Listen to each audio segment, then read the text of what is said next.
Je suis docteur Mou, je suis médecin réanimateur anesthésiste, urgentiste. Je suis enseignant à la faculté de médecine de Cotonou. C'est un plaisir pour moi de passer sur votre chaîne Web TV pour répondre à vos préoccupations sur cette pandémie qui est la maladie Covid-19.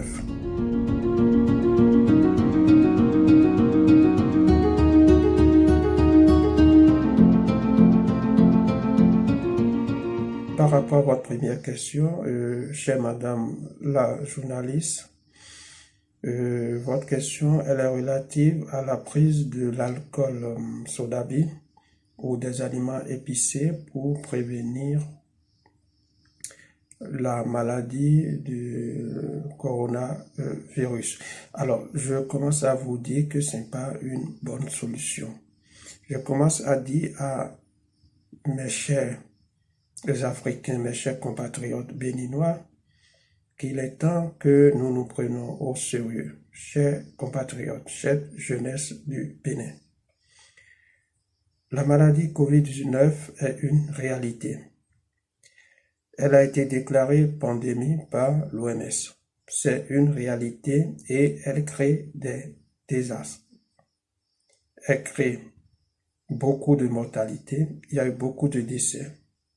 Je vous parle depuis la Belgique parce que je suis réanimateur et je gère actuellement dans un hôpital en Belgique, dans un service de réanimation,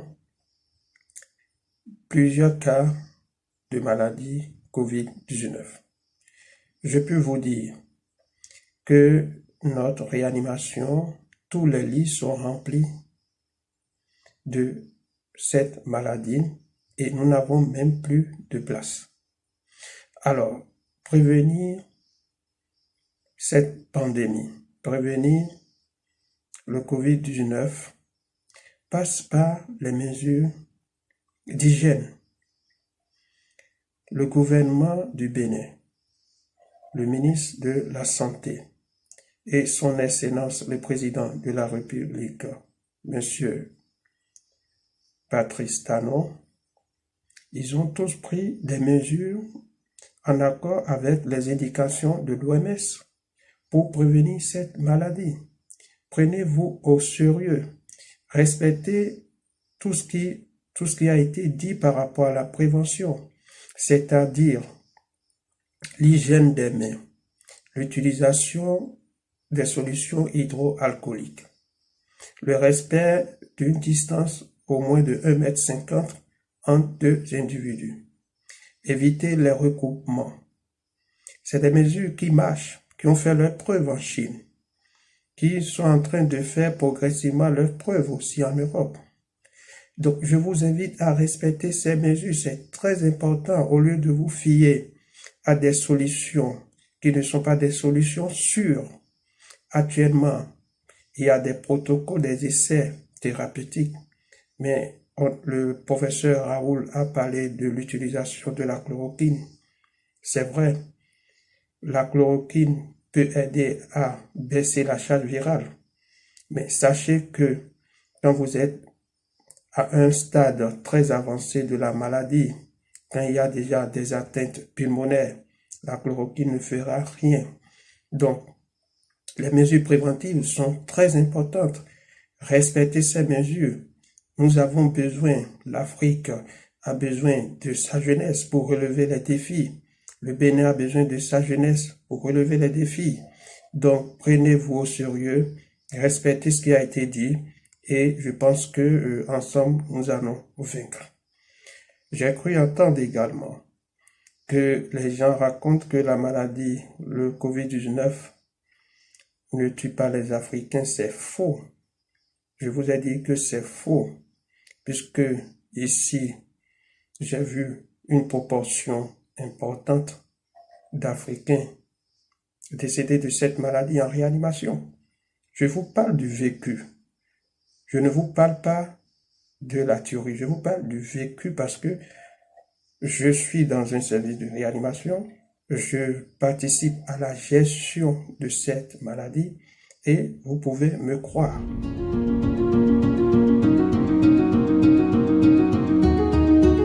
Si je dois vous donner des conseils, c'est de respecter des mesures de prévention.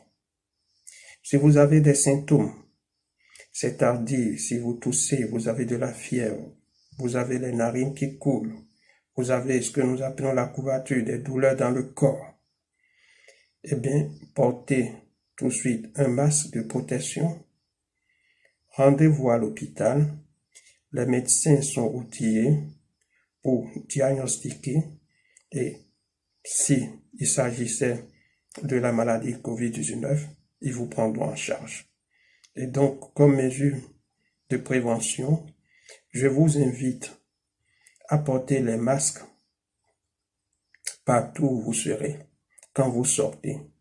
Quand vous êtes, vous partez, vous sortez de la maison, mettez le masque de protection faciale. Et si chaque Béninois mettait ce masque, nous allons empêcher ce virus de se propager. Vous n'avez pas besoin forcément de prendre des masques importés. Vous pouvez vous rendre chez votre tailleur. Il peut vous confectionner un masque. Ça va vous empêcher de contaminer les autres. Et ainsi, nous allons vaincre cette maladie. Chère Madame la journaliste, c'est un grand plaisir pour moi de m'avoir invité sur votre chaîne. Je pense que mes compatriotes m'écoutent. Je pense qu'ils prendront des mesures idoines pour que, ensemble et avec la grâce de Dieu, le Tout-Puissant, parce que je crois beaucoup en Dieu, nous allons vaincre cette maladie. Je vous remercie.